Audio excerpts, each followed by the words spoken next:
Major funding for these broadcasts has been provided by grants from New York Community Bank, AmTrust Title Insurance Company, Perfect Building Maintenance, M&T Bank, Customers Bank, Marks Paneth LLP, Ariel Property Advisors, Sterling National Bank, Capital One Bank, Collins Building Services, Meridian Capital Group. Additional support has been provided by grants from AVR Realty Company, Amerant Bank, Bank of America Merrill Lynch, B6 Real Estate Advisors, Briarwood Organization, Chase Commercial Term Lending, Chase Commercial Mortgage, Citizens Bank, CPEX Real Estate Services, Douglaston Development Levine Builders, Flushing Bank, Friedman LLP, Handler Properties LLC, Handler Real Estate, Hodges Ward Elliott INC, Investors Bank, James D. Kuhn Real Estate Center at Syracuse University, Kilroy Architectural Windows, New York's Window Company, Matone Group, New Banks, Newmark Knight Frank, Optimum Window Manufacturing Corp., People's United Bank, Rockefeller Group, Rosewood Realty Services, SJP Properties, Stonehenge NYC, TD Bank, Terra CRG, the Merengoff Family Foundation, and these friends.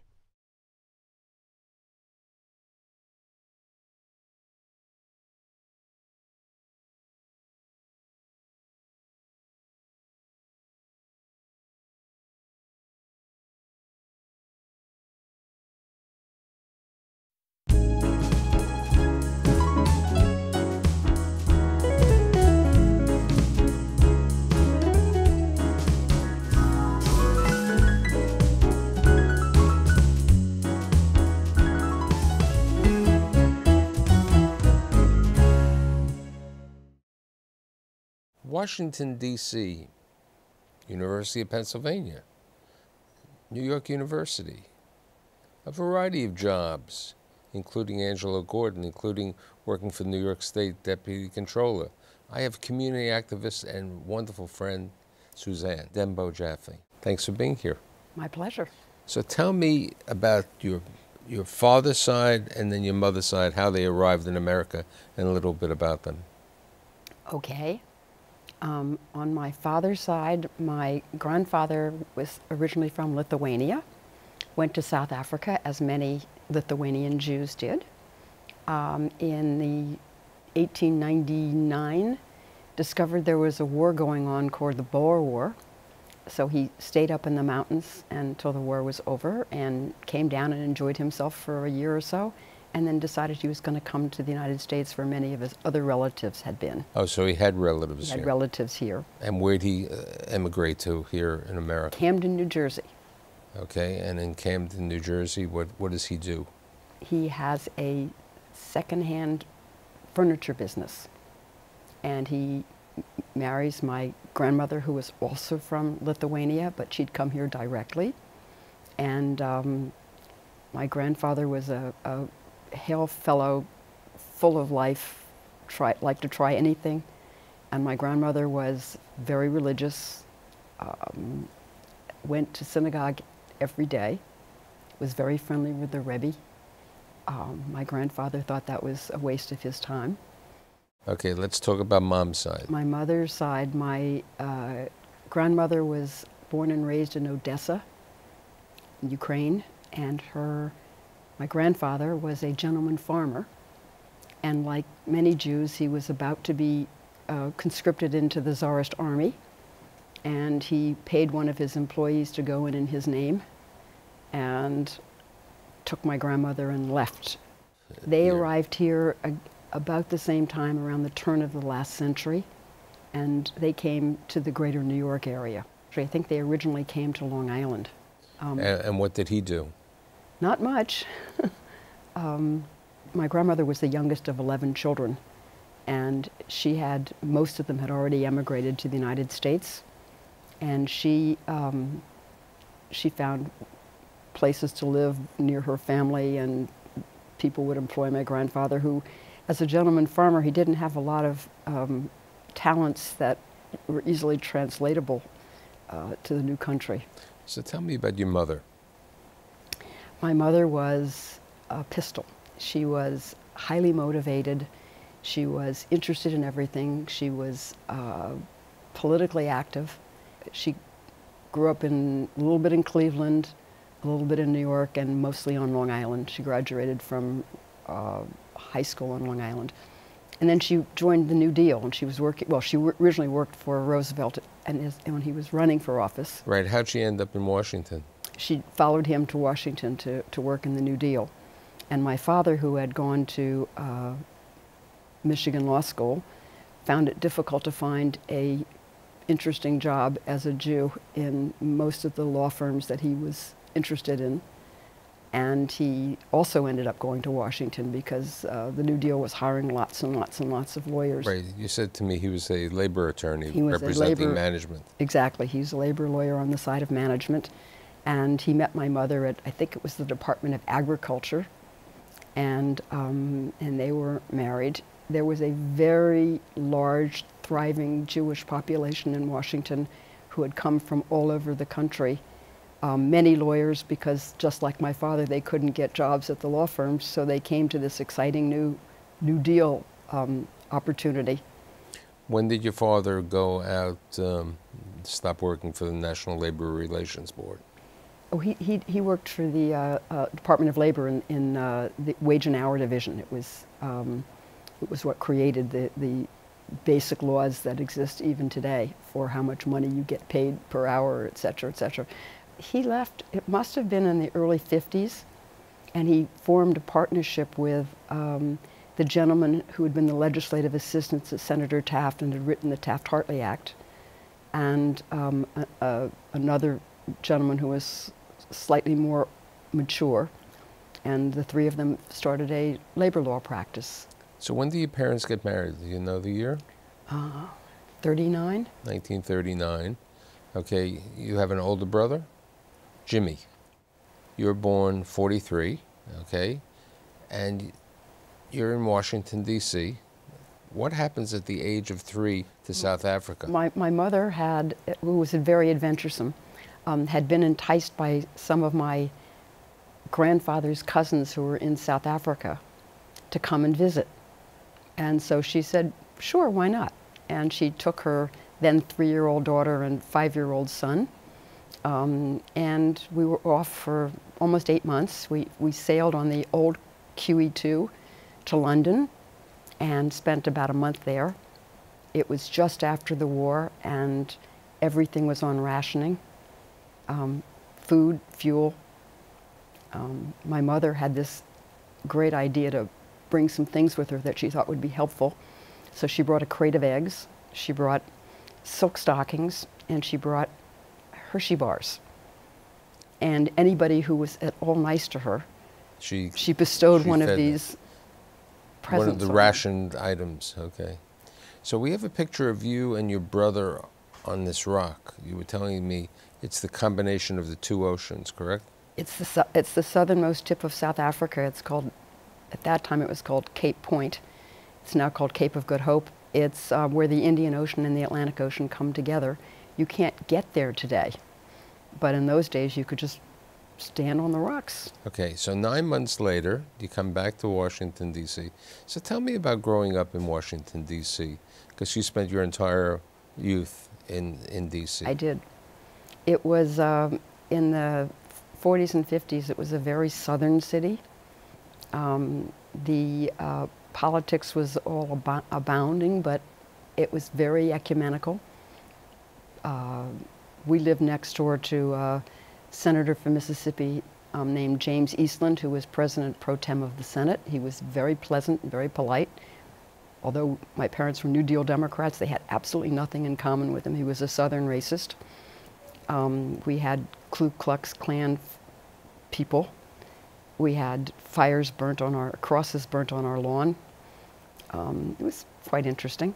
But everybody got along because that was what life was like then.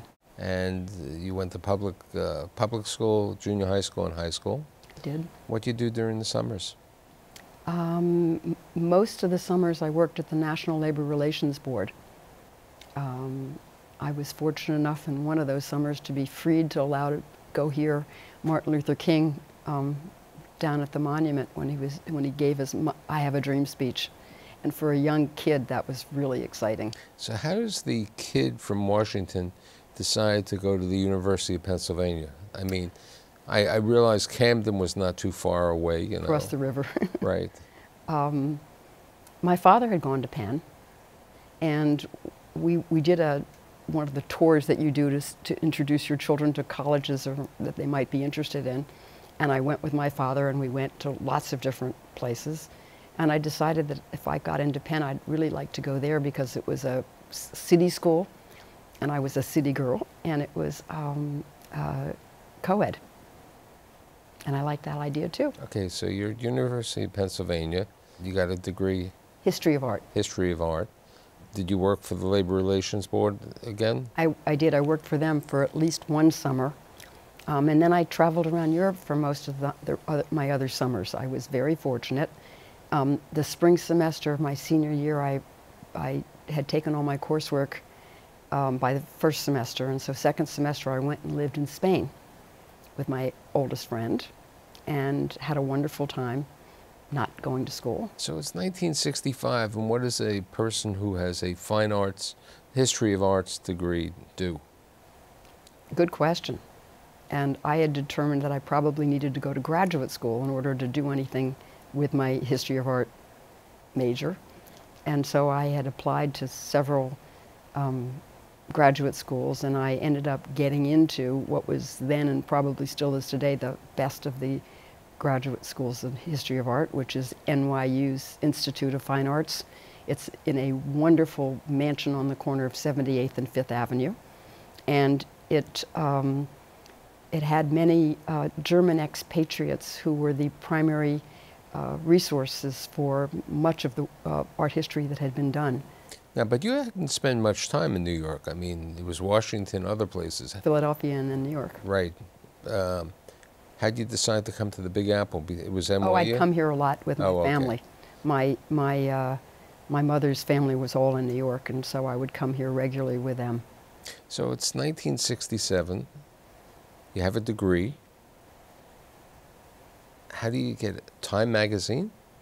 Well, I was trying to figure out what you can do with an art history now graduate and undergraduate, and there weren't many options. I mean, I could go on to get a PhD and then work in the bowels of a museum and hopefully become an assistant curator many years later. And so there was this opportunity at Time Life Books. They had something called the Art Library, and they did a book on different artists. And the picture researcher, which was what I was meant to find pictures to illustrate the text. And it was publishing. It had nothing to do with art history, which I figured out relatively quickly. Who talked to you about Wall Street? Because your dad wasn't involved with Wall Street. Mom wasn't involved. I went to the University of Pennsylvania, which has a very well-known school called Wharton. But you didn't go to Wharton. No, but Wharton undergrad, the people who did go to Wharton undergrad were classmates of mine, and we had other classes together, and we lived together, and we, socialized together. And some of the people I knew were also at Wharton grad. And when I came to New York, lots of them were in New York, and we would get together with them. And I found myself talking to the business people. So tell me about the first opportunity in Wall Street. My first job was as a analyst, I guess, at a very small boutique brokerage firm that they really would let you do anything you could. So I found myself going to lots and lots of meetings, meeting with lots of companies, accompanying the more senior people in the firm to lectures and conferences. Is this the place where the subject of syndicate came out? Yes. I didn't know what a syndicate was. I thought a syndicate was the mob, as opposed to where you underwrite securities. So that's how naive I was. But it was a great learning experience, and I enjoyed myself for the short time I was there. And then you moved on to a former division of S&P? S&P Intercapital, which was bought by one of the senior people at Dreyfus and one of the senior people at Oppenheimer, and they formed their own firm. So how do you get involved with investment management, you know, stock picking? I learned on the job. The one thing that you don't have is the hard tools of learning how to read an income statement and a balance sheet. And so I went to school to just make sure I was on the right track and I could do both of those things well, because that is, at the end of the day, that is the most important thing that you do. And I have to say, it's served me well in my entire life, both, you know, both public and private.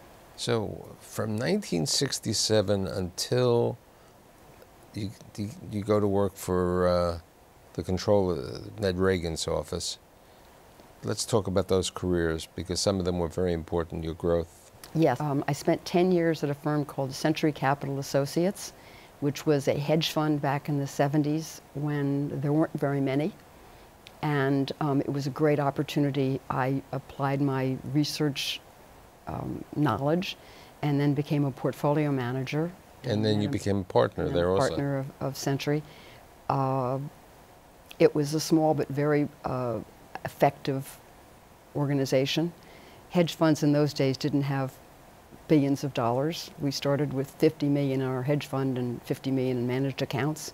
And when I left, we had about $1 billion under management. Many things changed during those years. Negotiated commissions were brought into place. ERISA came in, which had specified how you did business. And it was a great 10 years for me. So which comes first, Social Security Administration or the Controller's Office? Controller's Office. Okay, how does our Pennsylvania graduate, okay, NYU graduate also, get involved with the Controller's Office? You know, I can't exactly remember who introduced me to Ned Reagan, who was the controller, but they did. And we hit it off, and Ned was looking for somebody to manage the Common Retirement Fund, which is what the assets of the state are known as, and the pension funds of the state, with the exception of the teachers. And the job also required overseeing the general obligation debt of the state and a few other things. And so it just seemed like a great opportunity for me. And Ned was what I would call a moderate Republican, and I was you were a Democrat. So he thought that was kind of interesting. Yeah, and that was the job in New York and in Albany? It was. I spent 2 days a week at least in Albany and the rest of the time in New York. So how do you get involved as one of the trustees of the Social Security Administration and ERISA funds? And I'm not exactly sure how identified me as a possibility, because I was A, a Democrat, and B, in the investment business, and or had been in the investment business. And it was during the Reagan administration, and the board of the trust funds of Social Security and Medicare consisted of 3 cabinet members and a Republican appointee, and they needed a Democrat. And somehow or other I was So let's talk about invited. that, because it's interesting about the public trustee. Talk about your role. We were there to represent the public, and we were there to, you know, as we learned about things like illegal immigrants, were they going to get legalized, and did we have to include them in the numbers of people that would be at some point getting Social Security and Medicare benefits? Those were the kind of questions that we were asked to look at. So after that, there's Lehman Brothers and then Angelo Gordon, are those the 2 places. Let's talk about Lehman and then Angelo Gordon. Oh, Lehman was really lots of fun. Pete Peterson was the chairman of the board, and Lou Glucksman was the president. They were 2 extraordinarily different personalities. And I was in the money management side of the firm, and got friendly with Lou somehow or other, and he at one point offered me the opportunity to manage the partner's account at Lehman. But he'd been the one who'd also told me to always sit with my back against a wall, because the partners always shot at each other. Not something I was used to. And I turned him down and figured I was going to be needing a new job, you know, that afternoon. And instead he said, "That's okay. You'll be fine."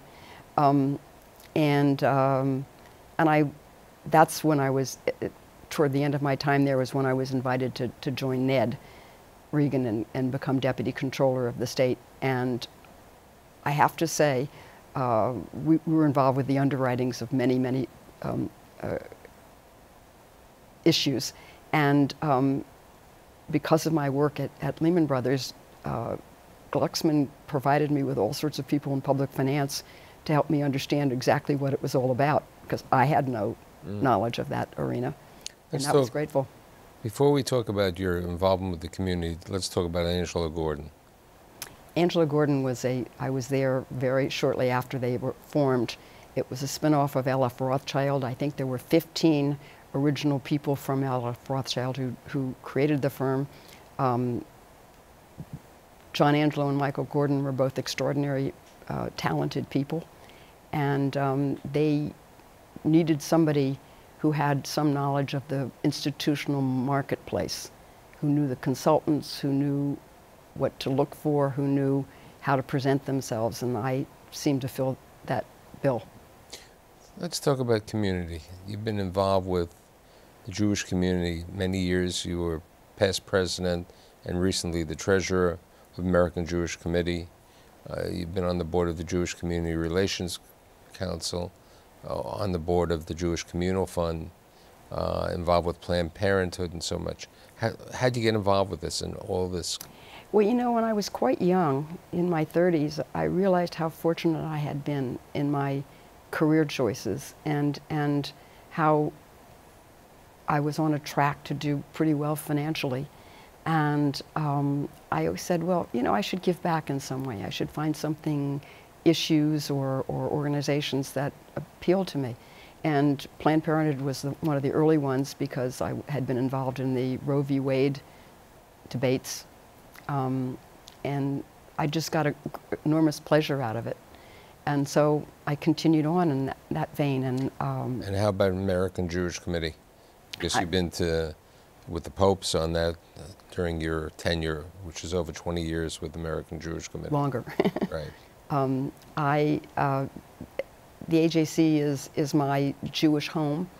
It has a very broad tent, so I didn't feel that because I'm essentially a secular Jew, I felt very much at home there, very comfortable. And I was president of the New York region. I've been involved in national for many years as well. And because the organization is about global Jewish advocacy and supporting Jews in Israel, and generally supporting human rights around the world, I've had the opportunity to travel a great deal to not just with the popes, but to meet people in many other countries.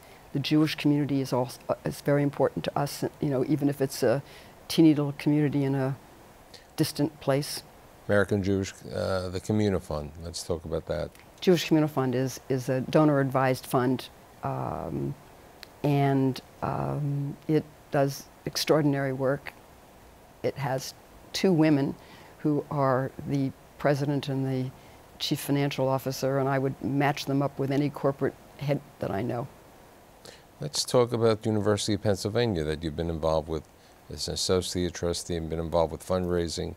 Your class gave a large gift. Let's talk about that. I've been the co-gift chair of my class for about 50 years. It's been great fun. It's kept me involved with the university, and it's kept me involved with my classmates. I've enjoyed it. Let's talk about Fordham University. Out of the blue, I got a request from a friend of mine who was at one of the investment banks if I would be interested in serving on the board of Fordham University. They were looking for women. I had no connection to Fordham. And I said, well, let me meet with the president. And I did. And I really loved the president. I really loved the mission. I became a great supporter and fan of the Jesuit community. And I enjoyed my years there. Let's talk about some of the other groups that you're involved with. Women's Forum on the Loans. The Women's Forum was started 40 some odd years ago here in New York by a woman named Eleanor Guggenheimer, who was Consumer Affairs Commissioner, I believe, at the time for the city. And as women, they say women of achievement. And in fact, one of the past presidents of this august institution where we're seated is a member of the Women's Forum. It's international now, and it has And you provide loans to an organization called Wealth, and we provide essentially loans to women who are entrepreneurs. Some of them are very small mom and pop type operations, and some of them have the potential to be infinitely larger. I'm involved with Urban Glass, which is Urban Glass, the largest glass artists studio in the East Coast. I'd be remiss if I didn't talk that you've been on the board of some public companies also. I have. Which companies? Olin Corporation, Creative Biomolecules. I did a leveraged buyout in the late 70s of a company called Congolium. Interesting, you're involved with the arts. I'm happy that you did more than the arts in the community. And thanks for being here today. Thank you.